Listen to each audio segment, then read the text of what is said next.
हम अहले सफा मरदूद हरम मसनद पे बिठाए जाएंगे।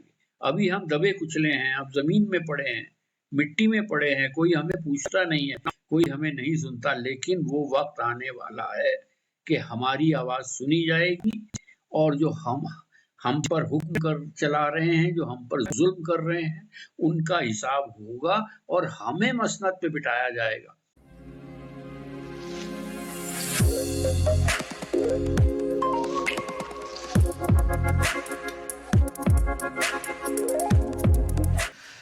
Hello everyone and welcome to another exciting episode of the पश्चिम लिटकास्ट। बातें हो रही हैं गज़ल राइटिंग की, ये मास्टर क्लास है। हमारे साथ मेरी को होस्ट सुनैना है और हमारे साथ हमारे उस्ताद अंबर खरबंदा जी भी हैं। तो ये जो एपिसोड है आज का, ये हमने उर्दू अदब के महान शायर फ़ैज़ अहमद फ़ैज़ पे एक सीरीज़ टाइप की एक मिनी सीरीज़ हमने शुरू करी थी। उनकी स्टाइल ऑफ राइटिंग, उनकी जो लेखनी थी, उनकी जो गज़लें थी, जो उनकी नज़में थी, उनमें थोड़ी सी बातचीत हमने करी। उसके 2 एपिसोड हो गए हैं। जो दूसरा एपिसोड था उसमें Ambar ji for some reason, for technical reason could not join, तो हमने सोचा क्यों ना हम इसका जो रैप अप करें अंबर जी के साथ एक तीसरे एपिसोड के साथ करें। शुरुआत में हमने ये सोचा था कि हम इसका एक एपिसोड करेंगे, लेकिन जाहिर सी बात है ये हो नहीं सकता। इतनी सारी बातें हैं फैज़ साहब के बारे में करने की, तो हमने सोचा इसको हम आगे बढ़ाते हैं। तो सुनैना, सबसे पहले आपका स्वागत है, और कैसा रहा आपका हफ्ता? और मैं चाहता हूँ उसके बाद आप हमको अंबर जी की तरफ ले चलें और हम इस एपिसोड को आगे शुरू करें। Thank you so much Manish. Ambar ji, आपका स्वागत है फिर से। पिछली बार आपको मिस किया, और जैसे कि हमेशा होता है, घर के बड़े बुजुर्ग जब घर पे नहीं होते हैं तो बच्चे बहुत शैतानी करते हैं। तो मैंने और मनीष ने क्या कुछ बात वैसे ही किया। हमें जो दुनिया भर के सवाल थे फैज़ साहब के बारे में, हम डिस्कस करते रहे और गुस्ताखियाँ भी की। लेकिन सबसे अच्छी बात है, ये गुस्ताखी हम आपके पीठ पीठ के पीछे भी कर रहे हैं और आप सामने हैं इसलिए कर भी रहे हैं। अम, मैं मैं चाहती थी कि आप हमें फिर से गाइड करें, हमारा हाथ थामें और हम सब मिलकर फैज़ को कुछ और समझें। पर उस तरफ जाने से पहले मैं एक शेर ज़रूर पढ़ना चाहूँगी, और अंबर जी आप बताएँ किसका है। कि सब्र की कच्ची दीवारों को जब अश्कों ने तोड़ दिया, सब्र की कच्ची दीवारों को जब अश्कों ने तोड़ दिया, हमने भी इस दिल का फसाना तुमसे कहना छोड़ दिया। जी, अ, ये बहुत ये शेर शुक्रिया, किसका है ये बताएँ हमें? बहुत शुक्रिया। सब्र की कच्ची दीवारों को जब अश्कों ने तोड़ दिया, हमने भी इस दिल का फसाना तुमसे कहना छोड़ दिया। और खालिस दुनियादारी में जज्बात की कीमत क्या लगती, एक खिलौना था दिल, तुमने तोड़ दिया तो तोड़ दिया। आपने मेरी गज़ल का ये शेर याद रखा, मैं ममनून हूँ, शुक्रगुज़ार हूँ। बात को आगे बढ़ाते हैं। सबसे पहले मुझे एक शेर किसी का याद आ रहा है कि आपकी किताब है मेरे हाथ में। जी। नवाज़िश, बहुत शुक्रिया। जिस्म तो जिस्म है, ये खाक में मिल जाएगा। जिस्म तो जिस्म है, ये खाक में मिल जाएगा। मैं बहरहाल किताबों में मिलूंगा तुमको। ये शेर सुनाने का मकसद ये है कि कोई भी शायर, कोई भी थिंकर, वाह! कोई भी वाह! विचारक क्या बात है। कभी इस हुँ। दुनिया से जाता नहीं है, क्योंकि वो अपनी विचारों के रूप में, अपनी शायरी के रूप में जो कुछ उसने सोचा और जिस तरह से उसने दुनिया को इन्फ्लुएंस किया, इंस्पायर किया, वो सब चीज़ें चूँकि यहाँ रहती हैं, इसलिए हम ये नहीं कहते कि वो शायद चला गया कभी।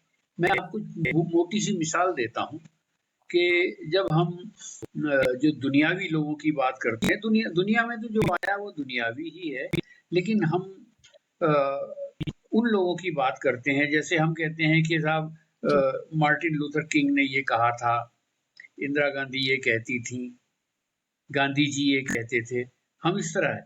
लेकिन आपको याद होगा, जब हम क्लास में पढ़ते थे तो हमारे टीचर हमें ये कहते थे, कबीर ये कहते हैं। कबीर का दोहा अगर वो समझा रहे हों तो किसी टीचर ने कभी ये नहीं कहा कि कबीर ये कहते थे। उन्होंने कहा ये देखिए कबीर जी ये जी जी कहते हैं, जी, कबीर ये रहीम ये कहते हैं। कहते हैं, तो क्यों ऐसा क्यों हैं और थे का फर्क क्यों आ गया? क्योंकि जो उन्होंने कहा आज 400 साल बाद भी हम उसे वैसा का वैसा याद करते हैं और उससे कुछ ना कुछ हासिल करते हैं। वो शायर तो कभी दुनिया से नहीं जाता है।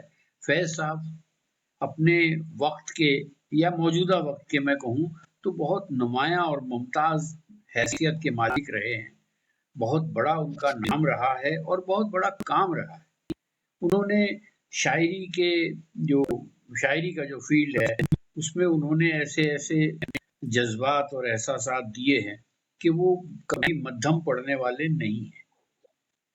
बाकी उनकी ज़िंदगी के बारे में तो हम बता ही चुके हैं पिछले एपिसोड में। हाइली एजुकेटेड भी थे, बीए ऑनर्स किया उन्होंने अरबी में, एमए किया इंग्लिश में, दुनिया घूमे, मॉस्को में रहे, लंदन में रहे, सारे सारे अज़ाब भी झेलते रहे। मुल्क आज़ाद होने के बाद भी, हालांकि उन्होंने ऑप्ट किया पाकिस्तान जाने के लिए, वो उनका मुल्क हो गया, लेकिन उनकी परेशानियां साथ साथ चलती रहीं, ये हम जिक्र कर चुके हैं। आज एक बहुत अजीब सी बात मेरे जहन में आई जब मैं उनके बारे में जानने की कोशिश कर रहा था, तो वो जो मुजफ्फर अहमद साहब और एमएन रॉय साहब, दो बहुत बड़े नाम थे कम्युनिस्ट पार्टी ऑफ इंडिया के, और उनसे इंस्पायर होके उनके प्रभाव में आके उन्होंने कम्युनिस्ट पार्टी ज्वाइन की। तो ये नाम मैंने आज क्यों लिया? मैं जहाँ रहता हूँ मोहिनी रोड देहरादून पर, 18 मोहिनी रोड और 11 मोहिनी रोड पर सिर्फ थोड़े 3-4 घर आगे एमएन रॉय साहब की कोठी है। एमएन रॉय साहब को मैंने बचपन में देखा है। कम्युनिस्ट लोग जो थे, कम्युनिस्टों के लिए उनका घर मक्का मदीना समझा अच्छा। जाता था, और मैंने एमएन रॉय साहब को देखा है। अनफॉर्चुनेटली उनके साथ बहुत कुछ हुआ, उनकी वाइफ का मर्डर हुआ, एलन रॉय का। वो जी। मैं बचपन की सारी कहानियां मुझे याद हैं, हमारे सामने की बात है, हम छोटे थे लेकिन सारी कहानियां याद हैं कि एलन रॉय का मर्डर हुआ, एमएन रॉय साहब वहां रहते थे और बिल्कुल लिटरली उसको मक्का मदीना माना जाता था। और आज एमएन रॉय साहब का जिक्र जब हम सुनते हैं कि फैज़ अहमद फैज़ साहब से उनसे मुतासिर थे, तो मुझे लगता है कि मैंने भी एक इतिहास को जिया है।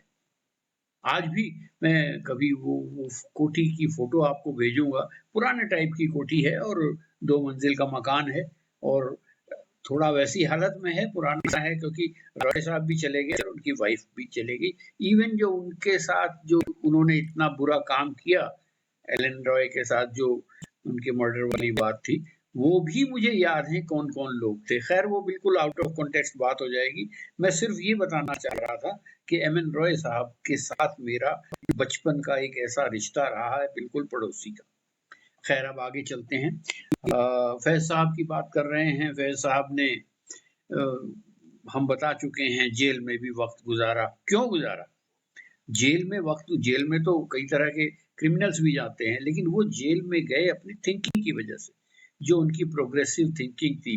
और एक शायर जो चाहता है बेहतर निज़ाम, इससे अच्छी व्यवस्था, इससे अच्छा ऑर्डर, उस ऑर्डर की वजह से उन बातों को जो उन्होंने लिखा, उसकी वजह से जेल भी गए, और जेल में मोंटगोमरी जेल में रहते हुए उन्होंने नज़्में कही। हमने पिछले एपिसोड में ज़िक्र किया था कि निसार मैं तेरी गलियों के ए वतन के जहाँ चली है रस्म के कोई न सर उठा के चले। तो ये जो उन्होंने वहाँ पर एक तरह का प्रोग्रेसिव राइटिंग की, प्रोग्रेसिव कह लीजिए, लोग इसे बगावत कह सकते हैं, जो उस समय का निज़ाम था, लेकिन हम इसे बगावत इसलिए नहीं कहते कि उनकी भावना ये नहीं थी, वो एक अच्छा निज़ाम चाहते थे। और इस सिलसिले में हमारे पास एक चर्चित उनकी एक नज़्म है, हम देखेंगे। एक वो, और एक और नज़्म है कि बोल के लब आज़ाद हैं तेरे। ये दोनों नज़्में ऐसी जी। हैं कि उनकी सोच को रिफ्लेक्ट करती हैं। तो मनीष जी कैसा चाहेंगे कि हम इस नज़्म पर चलें, ताकि हम उसको कुछ पहलू, कुछ तहें खोल जी, सकें? जी, मैं एक्चुअली आपने मेरे मुँह की बात छीन ली। जो जहाँ तक मैंने थोड़ा बहुत पढ़ा है और सुना है, और आप मुझे बताइए कि वो सही है या आपको आपको क्या पता है उस नज़्म के बारे में। बोलते हैं कि शायद औरतों के साड़ी पहनने पर कुछ बैन लगाया गया था, या ऐसा कुछ हुआ था जिसपे उन्होंने जो एक जो हार्ड लाइनर्स थे वहाँ पे उसके लिए उन्होंने ये नज़्म लिखी थी, और इस नज़्म में भी थोड़ी सी कंट्रोवर्सी हुई थी, जिसमें उसमें एक उसका शायद एक लाइन थी जिसमें लोगों ने उसके अपने अलग अलग मतलब निकाले थे। एक उसका एक मिसरा था, वो अभी जब आप पढ़ेंगे तो शायद हम उसको पॉइंट आउट करेंगे। लेकिन मैंने दूसरी तरफ भी क्योंकि यहाँ पे हम लोग जहाँ पे रहते हैं यहाँ पे बहुत सारे पाकिस्तानी भी हैं, और कई लोगों से कभी कभार हमारी बातचीत होती है, तो वो लोग बोलते हैं कि लोगों ने उसके अपने अपने इंटरप्रिटेशन निकाले हैं, लेकिन ये तो फैज साहब ही जानेंगे कि उन्होंने ये जो नज़्म लिखी थी उसके पीछे की उसकी इंस्पिरेशन या उसका मसला क्या था। जी जी जी जी मसला ये था कि पाकिस्तान का जो इस्लामाइजेशन हुआ, इस्लाम के नाम पर तो बना था पाकिस्तान, ये सब जानते हैं, लेकिन एक इस्लाम वो होता है जो बहुत रिजिड होता है, और जो रिजिड इस्लामाइजेशन हुआ वो जनरल जियाउल हक के टाइम पर शुरू हुआ। इस्लामिक कंट्री उसे डिक्लेयर कर दिया गया ऑफिशियली, और जब वो इस्लामिक कंट्री डिक्लेयर कर दिया गया तो उस वक्त उन्होंने कहा कि साड़ी जो है, साड़ी तो हिंदू महिलाओं की ड्रेस है, मुस्लिम महिलाओं को नहीं पहननी चाहिए। इस तरह के फरमान जारी हुए, जबकि आज भी आप देखें तो आज के टाइम में भी इतने बरस बीत जाने के बाद भी पाकिस्तान में साड़ी बहुत पॉपुलर एक ड्रेस मानी जाती है और उसका खूब इस्तेमाल होता है। लेकिन उस समय जो कहा तो फिर लोगों ने उस पर एहतजाज किया, प्रोटेस्ट किया। तो ये नज़्म उस समय की है, और इसमें जिन अल्फाज का आप जिक्र कर रहे हैं मनीष जी, वो अल्फाज भी हम उन पर भी बहुत अपने हिसाब से चर्चा करेंगे। बात ये कही कि फैज साहब ने कहा कि हम देखेंगे, लाजिम है कि हम भी देखेंगे। क्या देखेंगे? वो दिन के जिसका वादा है, वो दिन के जिसका वादा है जो लौहे अज़ल में लिखा है। अज़ल कहते हैं जो सृष्टि का पहला दिन है, उसको अज़ल कहते हैं। थोड़ा सा प्रोनाउंसिएशन का फर्क है, हमने पिछले एपिसोड में बात की थी। अजल जो शब्द है वो मृत्यु के लिए है, मौत के लिए, और अज़ल जो है वो सृष्टि का जो पहला दिन था। तो लौहे अज़ल, लौह माने तख्ती, तो एक लौहे अज़ल यानी सृष्टि के पहले दिन जो लिख दिया गया था। अगर आप इसे दूसरे शब्दों में कहें कि जो विधाता ने, जो ईश्वर ने, जो अल्लाह ने, जो परवरदिगार ने सृष्टि के पहले दिन जो कुछ लिख दिया था, क्या लिख दिया था? वो लौहे अज़ल में जो लिखा था वो हम देखेंगे। क्या देखेंगे? कि जब जुल्म सितम के कोहे गरा, कोह कहते हैं पहाड़ को, और गरा यानी बड़ा, बहुत बड़ा, कोहे गरा, जब जुल्म सितम के कोहे गरा रूई की तरह उड़ जाएंगे। बड़े बड़े जो जुल्म हुए हैं, उनके जुल्म के जो पहाड़ हैं कैसे बिखर जाएंगे, जैसे रुई बिखर जाती है। हम महकूमों के पांव तले ये धरती धड़ धड़ धड़केगी। देखिए, शायरी में एक और भी चीज होती है। शायरी में एक चीज ये होती है कि उसका जो रिदम होता है, जो राइमिक वैल्यू होती है, वो देखिए इसमें, हम महकूमों के पांव तले ये धरती धड़ धड़ धड़केगी, और अहले हकम के सर ऊपर जब बिजली कड़कड़ कड़केगी। ये राइमिंग देख रहे हैं आप कितनी कैसी उन्होंने की है। कहते हैं कि जब हम महकूम जिस पर हुक्म चलाया जाता है, जो सबॉर्डिनेट होता है, उसको महकूम कहते हैं। तो हम जो गिरे हुए लोग हैं, हम दबे हुए लोग हैं, जिन पर हमेशा से हुक्म चलाया गया, एक दिन वो भी जब अपनी आवाज उठाएंगे, वो भी जब उठ खड़े होंगे, तो ये धरती धड़ धड़ धड़केगी, ये धरती भी कांपेगी, क्योंकि उनकी आवाज में इतना दम होगा। और अहले हकम जो हम पर हुकूमत कर रहे हैं, जो हम पे हुकूमत करने वाले हैं, जो केपेबल लोग हैं, उनके सर पर बिजली कड़केगी। यानी क्या होगा? अभी तो उल्टा हो रहा है, हम महकूम हैं, हम दबे हुए हैं, वो हाकिम है, वो हम पर हुक्म चलाते हैं। लेकिन वो कहते हैं कि वो दिन बहुत जल्दी आने वाला है, और हर इनकलाब की परिभाषा यही है, वो दिन बहुत जल्दी आएगा। आप फ्रेंच रिवॉल्यूशन देख लीजिए और सारी बातें देख लीजिए। रिवॉल्यूशन जब आता है तो यही होता है, जो दबे कुचले लोग होते हैं वो अपना हक मांगने के लिए खड़े होते हैं, अपनी आवाज बुलंद करते हैं, और उस आवाज से जो महलों के और किले की जो दीवारें होती हैं वो हिल जाया करती हैं, उनमें कंपन आ जाता है। तो यही कहा गया है कि हम महकूमों के पांव तले धरती धड़ धड़ धड़केगी, और अहले हकम के सर ऊपर जब बिजली कड़कड़ कड़केगी, तब अर्ज़े खुदा के काबे से। देखिए, इसमें कुछ ज़ाहिर सी बात है, वो जिस माहौल में रह रहे थे और जिस माहौल में ये नज़्म कही गई है और जिस मकसद के लिए कही गई है, उसमें इस्लामिक वर्ड्स आ गए हैं, लेकिन उनको दरकिनार करके हमें ये सोचना चाहिए कि इसका पर्पस क्या था और उस समय की सिचुएशन क्या थी। जब जब अर्ज़े खुदा के काबे से सब बुत उठवाए जाएंगे, इस लाइन के दो मतलब निकलते हैं साहब। इस्लाम को जानने वाले, अगर आप इस्लाम की हिस्ट्री देखें तो ये जो मॉडर्न इस्लाम है, इसके आने से पहले काबा में बुत हुआ करते थे। जी जी, वो काबा में बुत हुआ करते थे, बुतों की बुत परस्ती थी इस्लाम में, इस मॉडर्न इस्लाम के आने से पहले। जब मॉडर्न इस्लाम हुजूर सल्लल्लाहु अलैहि वसल्लम ने जो फरमाया और जो उन्होंने गाइडलाइंस दी आज से करीब करीब 1450 साल पहले, उससे पहले बुत परस्ती वहां थी, और उस बुत परस्ती को एकदम से नकारा गया। तो इसके दो मतलब निकलते हैं कि जब अर्ज़े खुदा के काबे से सब बुत उठवाए जाएंगे, यानी पुराना जो निज़ाम है उसको हटा दिया जाएगा। यहाँ अगर आप दूसरा देखें तो जो हाकिम है, जो इस समय जोर जबरदस्ती कर रहे हैं, उनके भी जाने का वक्त आ गया है, उनके भी पतन का समय आ गया है। इसको ऐसे भी कुछ लोगों ने ऐसे इसकी तशरीह की है, ऐसे व्याख्या की है, कुछ लोगों ने इसका इंटरप्रिटेशन उस ढंग से किया गया है। तो हम अहले सफा मरदूदे हरम, हरम पवित्र जगह को कहते हैं, वहाँ मक्का मदीना की जो पवित्र जो इलाका है उसे हरम कहते हैं। मरदूद यानी जिन लोगों को एक तरह से वहां जाना भी जिनके लिए प्रोहिबिटेड है। देखिए, यहाँ भी, हमारे यहाँ भी ऐसा होता है, पूरी दुनिया में ऐसा होता है कि कुछ लोगों को रोक दिया जाता है सर्टेन जगह पे एंटर करने से, कुछ जो उनकी कुछ ट्रेडिशंस को फॉलो करने से ऐसा रोक दिया जाता है। यहाँ इस पूरी लाइन का यहाँ से यहाँ तक ये मतलब बैठता है कि हम अहले सफा मरदूद हरम मसनद पे बिठाए जाएंगे।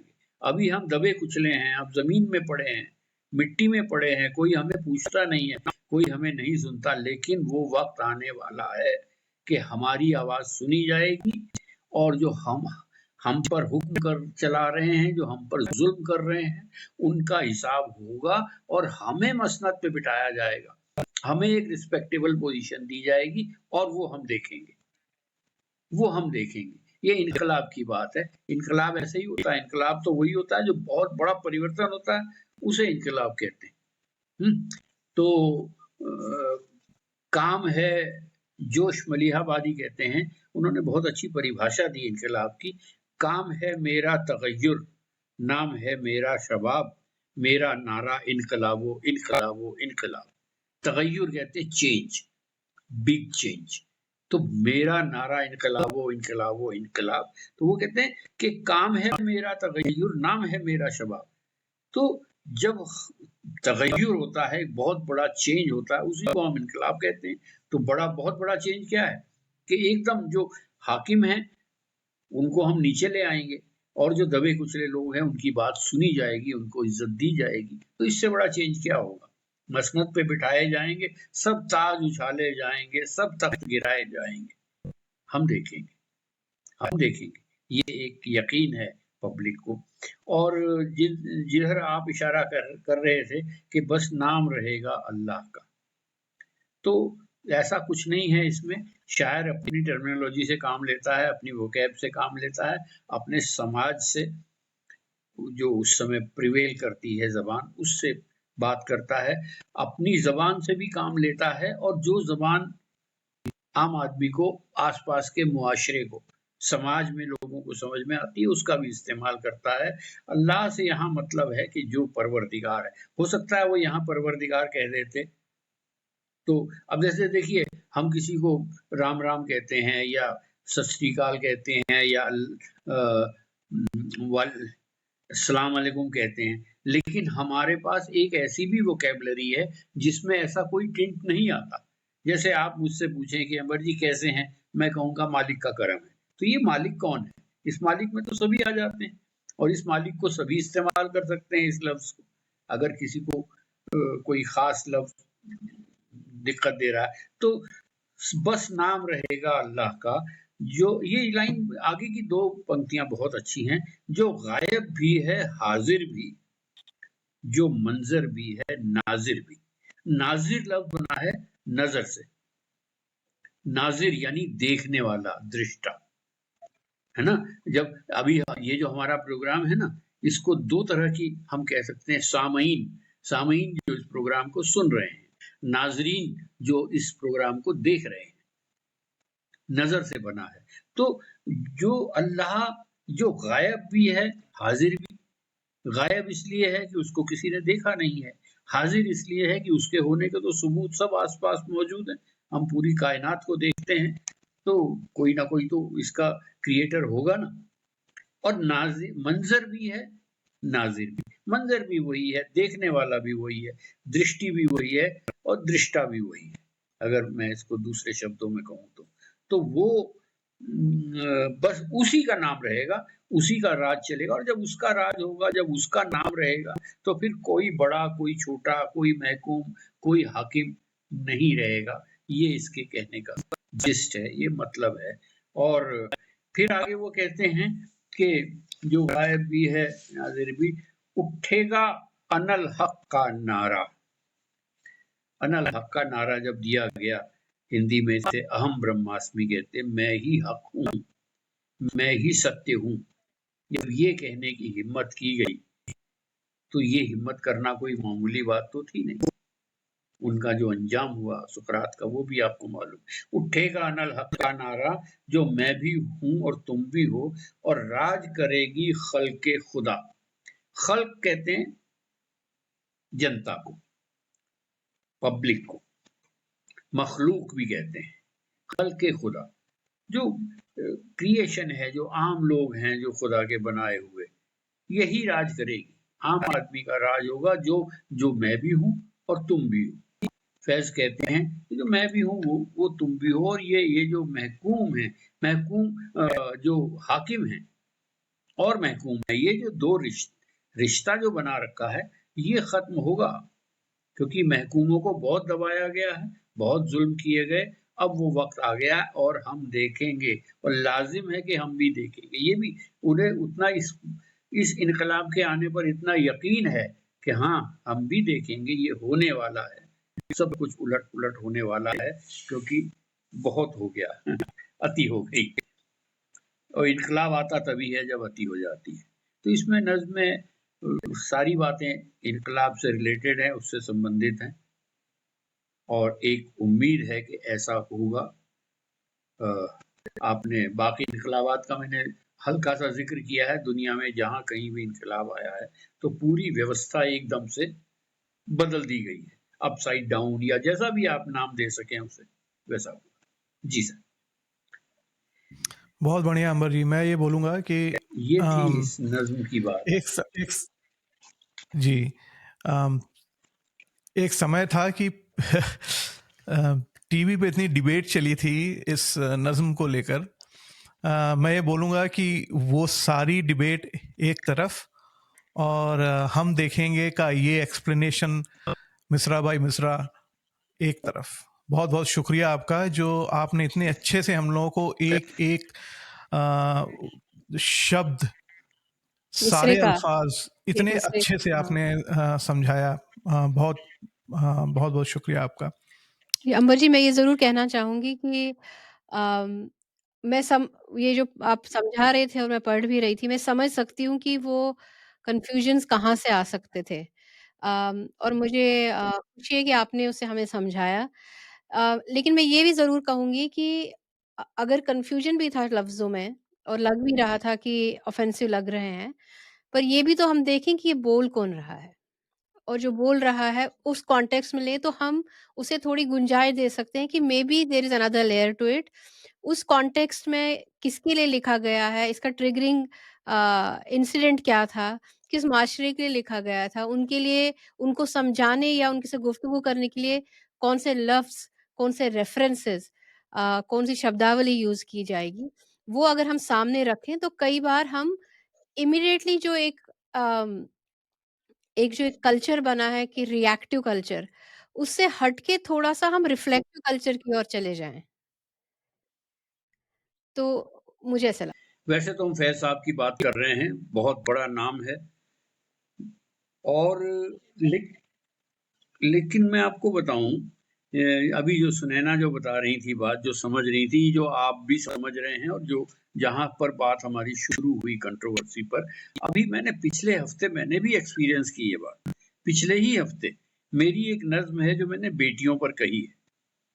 खुदा की रहमतों का साये पुरनूर रहता है, करम का बरकतों का हर घड़ी दरिया सा बहता है, ये सब होता है आखिर घर में एक बेटी के होने से, अगर बेटी ना हो तो घर को घर फिर कौन कहता है। ये मेरी बहुत मशहूर नज़्म है, मैं किसी प्रोग्राम में पूरी नज़्म आपको सुनाऊँगा। तो एक साहब ने वहाँ एतराज़ कर दिया और वो थोड़ा-सा उन लोगों का प्रोग्राम था जो थोड़ा-सा अपने आप को कुछ दिखाने की कोशिश करते हैं, आप इशारा समझ लें। उन्होंने कहा कि आप खुदा क्यों बोलते हैं? खुदा की रहमत क्यों बोलते हैं? आप ईश्वर का नाम क्यों नहीं लेते? भगवान का नाम क्यों नहीं लेते? मैंने कहा भाई जिस दिन तुम शायरी को समझने लगोगे, मैं एक पाकीज़ा जज़्बे से बात कर रहा हूँ कि खुदा की रहमतों का साया पुरनूर रहता है, करम का बरकतों का हर घड़ी दरिया सा बहता है, ये सब होता है आखिर घर में एक बेटी के होने से, अगर बेटी ना हो तो घर को घर फिर कौन कहता है। मैं बात कितनी पाकीज़ा बात कर रहा हूँ और तुम छोटी सी बात पर इतनी नैरो बात पर अटक गए जाके कि इसमें खुदा लफ्ज क्यों आया। ये मेरे साथ पिछले हफ्ते ही हुआ, यहीं मेरे शहर में ही। तो मैं क्या बताऊँ, ये सब बातें चलती रहती हैं, लोगों को अपना काम हाँ, करने दीजिए, हम इसमें ना ऐसा उसको कुछ नहीं है। उसमें ना ये उतरे, हम उसके साथ उनके रहें। माहौल के हिसाब से बिल्कुल ठीक। ठीक है, ठीक है। जी। मुझे और तो कौन-सी नज़्म आपको पसंद है या जी, उनकी कोई गज़ल लेना चाहेंगे आप तो मुझे लगता है कि मज़ा आएगा। आज आप जिस जिस फ्लो में हम जा रहे हैं मुझे लग रहा है एक देखिए और तो हमें गज़ल ज़रूर कुछ मेरे देखिए देखिए उन्होंने इनकलाबी बातें भी बहुत की हैं और रोमानी बातें भी बहुत की हैं। ऐसा नहीं है कि उन्होंने सिर्फ़ सख्त बातें कही हैं, कड़वी-कड़वी बातें कही हैं। उन्होंने रोमान की बातें भी बहुत की हैं। नाज लुत्फ़ कर इतना कि कल गुज़र ना सके, वो रात जो कि तेरे गेसुओं की रात नहीं। तो इस तरह से बहुत उन्होंने नाज लुत्फ़ कर इतना कि कल गुज़र ना सके, वो रात जो कि तेरे गेसुओं की रात नहीं, ये आरज़ू भी बड़ी चीज़ है मगर हमदम विसाले यार फ़क़त जी। आरज़ू की बात नहीं। तो यहाँ विसाले यार का ज़िक्र आया है, उसका गेसुओं का, ज़ुल्फ़ों का ज़िक्र आया है, रूमानी बातें भी उन्होंने की हैं। और कुछ मज़े की बातें भी की हैं। एक बहुत मज़े का किस्सा मुझे याद आया कि और ये शाब्दिक रूप से भी इसमें जो अल्फ़ाज़ पिरोए हैं वो भी बहुत काम के हैं मेरे हिसाब से। एक कि फ़िक्रे सूदो ज़ियाँ तो छूटेगी। थोड़ा-सा मैं एक्सप्लेन करूँगा अल्फ़ाज़ को लेकिन आपको मज़ा आएगा। इसमें वाइज़ साहब की बात हो रही है। वाइज़ जो है जी। शेख साहब या वाइज़ जो हर समय प्रीच करते रहते हैं, ये मत टीचर करो, जी। ये गलत है, जहन्नुम में जाओगे, जन्नत नहीं मिलेगी, ऐसा करो, वैसा करो। तो जीने ही नहीं देते किसी काम को। तो इसमें इसमें 2 लफ्ज़ बहुत कीमती लफ्ज़ हैं मैं कहूँगा। फ़िक्रे सूदो ज़ियाँ तो छूटेगी। सूदो ज़ियाँ यानी हानि-लाभ। हा हानि लाभ की चिंता, सूद यानी नफ़ा लाभ और नुकसान। हानि। लाभ हुँ। और हानि की चिंता छूट जाएगी। कब छूट जाएगी? फ़िक्रे सूदो ज़ियाँ तो छूटेगी, मिन्नते ईनो आ तो छूटेगी। मैं ये लफ्ज़ आपको सुनाना चाह रहा था। ईनो आ, ये उर्दू शायरी में बहुत कम इस्तेमाल हुआ है ये लफ्ज़। ईनो आ यानी इसकी और उसकी जो हम मिन्नत करते हैं, ये छूटेगी। कब छूटेगी? फ़िक्रे सूदो ज़ियाँ तो छूटेगी, मिन्नते ईनो आ तो छूटेगी, खैर दोज़ख में मैं मिले ना मिले, शेख साहब से जान तो छूटेगी। जा तो ये बड़ा ह्यूमरस टच उन्होंने दिया। समझिए इनोआ तो क्या है? अब ये भी फैज़ साहब ने कहा इनोआ कि का मतलब बताइए? हाँ, इनो मतलब इसकी और उसकी, ये अच्छा, और वो, ये और ये वो और वो। मतलब ये और वो, इनो अच्छा, हैं? जी। तो ये बड़ा, मैं इस लफ्ज़ का ज़िक्र इसलिए कर रहा था कि ये लफ्ज़ उर्दू शायरी में बहुत कम इस्तेमाल हुआ है। एक आध जगह कहीं आपको और सुनने को मिलेगा बस। जी, मैंने तो पहली इसलिए बार सुना है। ये जो किता मैंने है पहली बार का ये बड़ा कीमती मैं जानता हूँ कि हैं? फ़िक्रे सूदो ज़ी यहाँ तो छूटेगी, मिन्नते इनो तो छूटेगी, खैर दोज़ख में मैं मिले ना मिले, शेख साहब से जान ना तो तो छूटेगी। छूटेगी। तो ये इस तरह की जो उन्होंने बातें कही हैं और एक अब देखिए ये है, खिले जो एक दरीचे में आज हुस्न के फूल। आप देखिए एक दरीचा जो खिड़की होती है, थोड़ा-सा झरोखा, हाँ। झरोखा होता है और वहाँ हुस्न के फूल खिलना, एक मंज़र कशी देखिए, इसको पिक्चराइज़ेशन कैसा किया है, खिले जो एक दरीचे में आज हुस्न के फूल, तो सुबह झूम के गुलज़ार हो गई यकसर, एकदम यकसर, हुँ, ऑल ऑफ अ सडन अचानक। खिले जो एक दरीचे में आज हुस्न के फूल, तो सुबह झूम के गुलजार हो गई अक्सर, जहां कहीं भी गिरा नूर उन निगाहों से, हर एक चीज तरहदार हो गई वाह! अक्सर। मतलब इतना खूबसूरत मंजर उन्होंने बयान किया, किस लिए कि झरोखे में एक हुस्न की झलक दिखाई वाह! दे गई। तो जो शायर इनकलाब की बात करता वो है, उस जरूरी नहीं है कि उसके उसके पास कोई और जज्बा ना हो। जी। एक खैर ये तो मैं आपको ये कहना चाह रहा था कि उन्होंने हर तरह से शायरी की है और बहुत इंटीमेट शायरी भी की है कि वक्फ़े हिरमानो यास रहता है, दिल है अक्सर उदास रहता है, तुम तो गम दे के भूल जाते हो, मुझको एहसान का पास रहता है। अब देखिए ये बिल्कुल इंटीमेट मेरी और वाह! उनकी बात है। अब एक दो शेर और मैं आपके सामने रखता हूँ, किसी और गज़ल के, इन्हीं की फैज़ साहब की दूसरी गज़ल के शेर हैं कि हम पर तुम्हारी चाह का इल्ज़ाम ही तो है, दुशनाम तो नहीं है, ये इकराम ही तो है। दुशनाम कहते हैं खराब गाली देना, इस तरह की बात, कि हम पर तुम्हारी चाह का इल्ज़ाम ही तो है, दुशनाम तो नहीं है, ये इकराम ही तो है। और दिल नाउम्मीद तो नहीं, नाकाम ही तो है। देखिए ये भी शायर का काम है कि आपको जीने के लिए एक रास्ता दे, एक दृष्टि दे। दिल नाउम्मीद तो नहीं, नाकाम ही तो है, लंबी है गम की शाम मगर शाम ही तो है।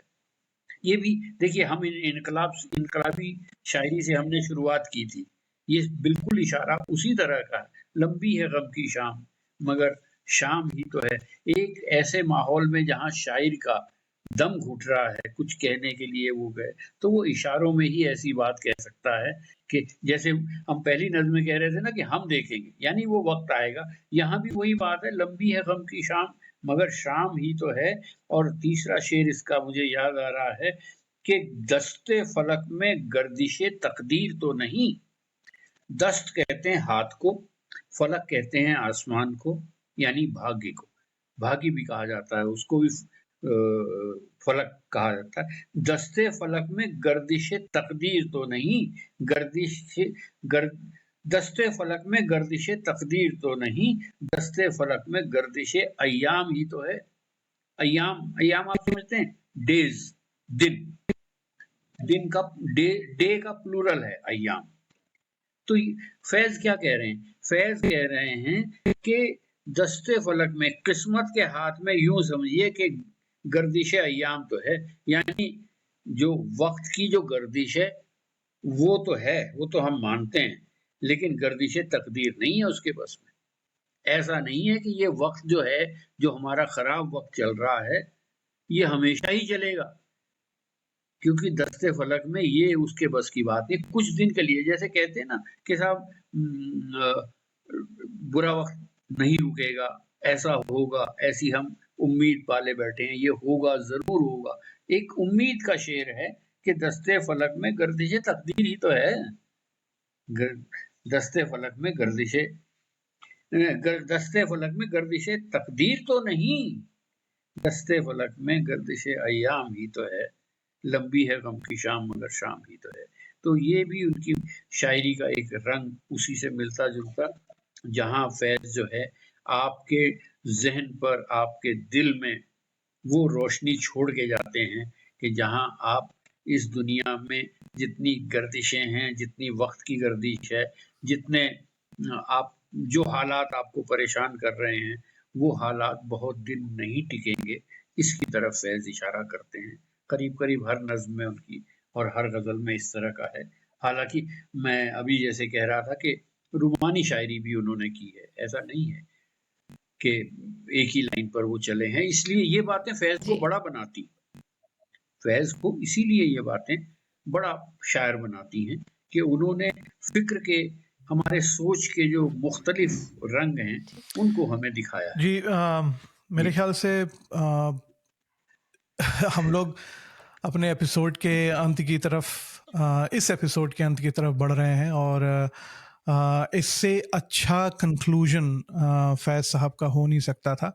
आपने जिस तरीके से उनके इतने सारे रंग, उनकी शायरी के, उनका जो सृजन था साहित्य का, उसके इतने सारे आपने रंग दिखाए हमको।